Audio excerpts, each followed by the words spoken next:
Bismillahirrohmanirrohim. Assalamualaikum warahmatullahi wabarakatuh. Apa kabar anak-anak yang soleh dan soleha? Semoga kalian semua dalam keadaan sehat dan tetap semangat menerima pembelajaran hari ini.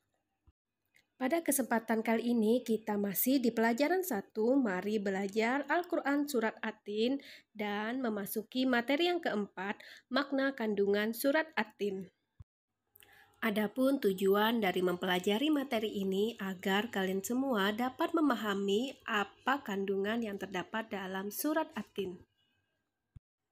Baiklah anak-anak, sebelum kita memasuki materi pelajaran, bersama-sama kita baca doa terlebih dahulu.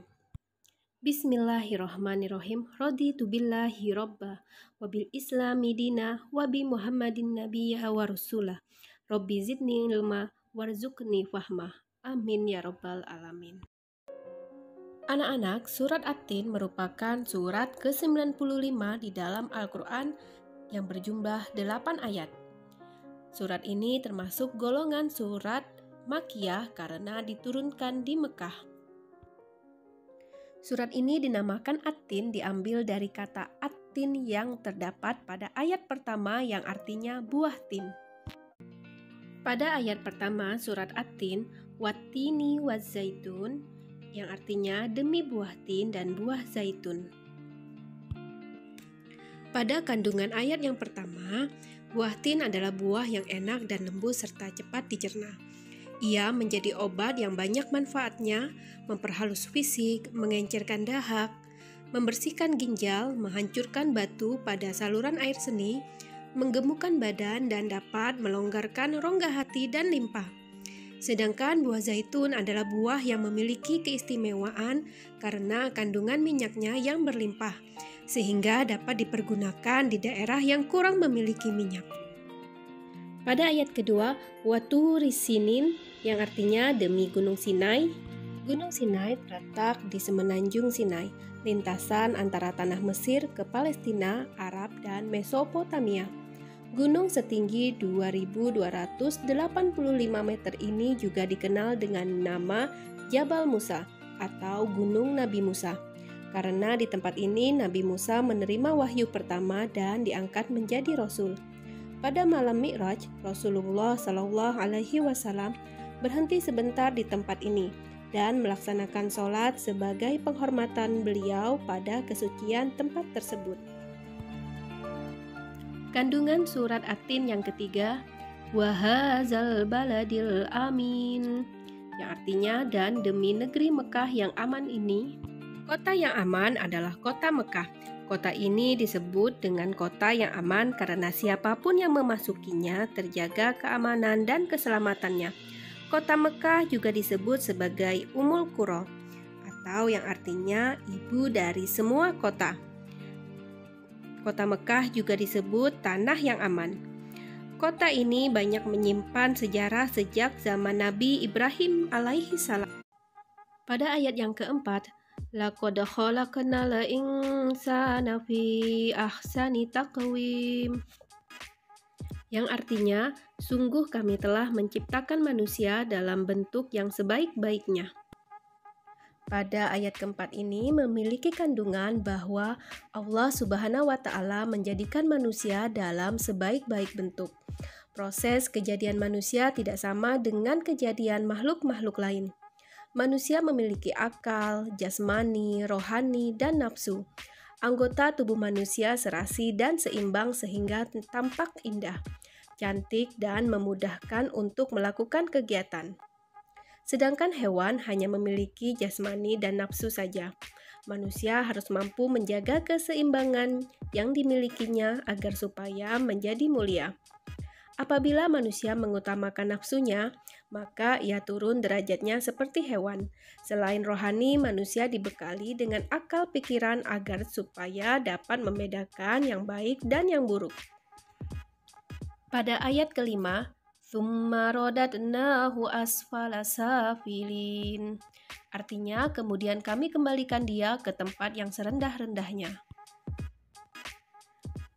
Ayat kelima memiliki kandungan Allah Subhanahu wa Ta'ala mengingatkan manusia, sekalipun mereka sempurna, tetapi dapat turun derajatnya menjadi hina karena pengetahuan, sikap, dan perilakunya apabila telah keluar dari aturan yang telah ditetapkan oleh Allah Subhanahu wa Ta'ala melalui Rasul-Nya.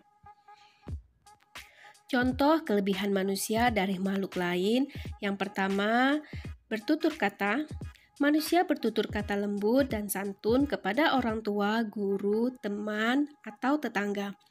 Yang kedua, berpakaian. Manusia menutupi aurat dan memiliki model dan warna yang serasi dan disenangi. Yang ketiga, makan dan minum.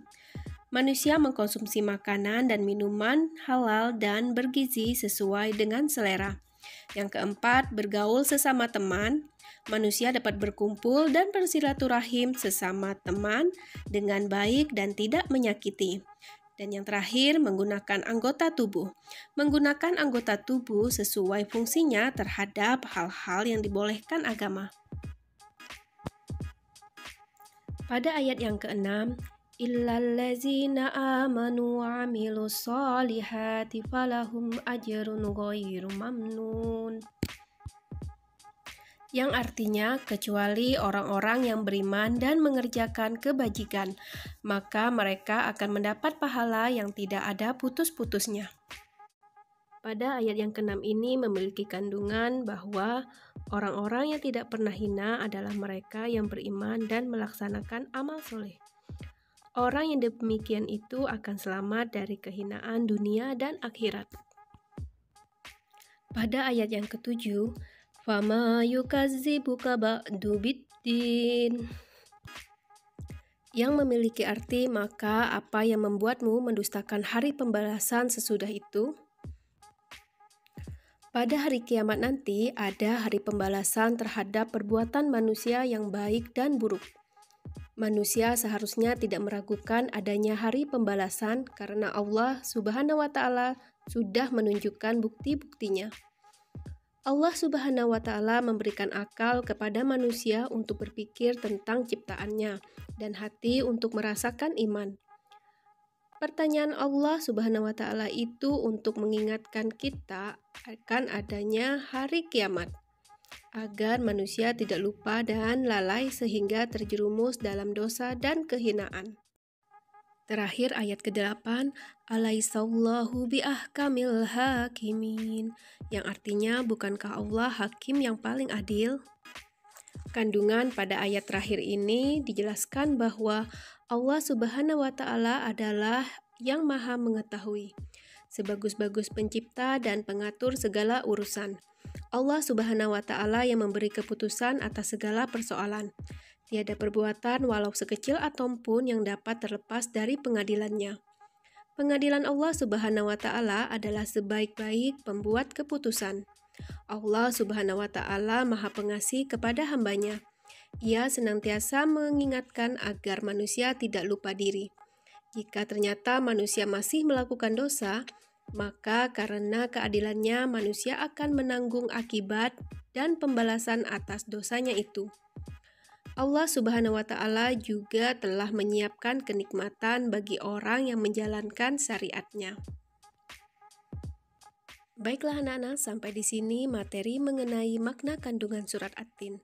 Semoga dengan materi ini dapat menambah ilmu dan pemahaman kalian, sehingga ke depannya kalian semakin rajin melaksanakan perintah Allah Subhanahu wa Ta'ala.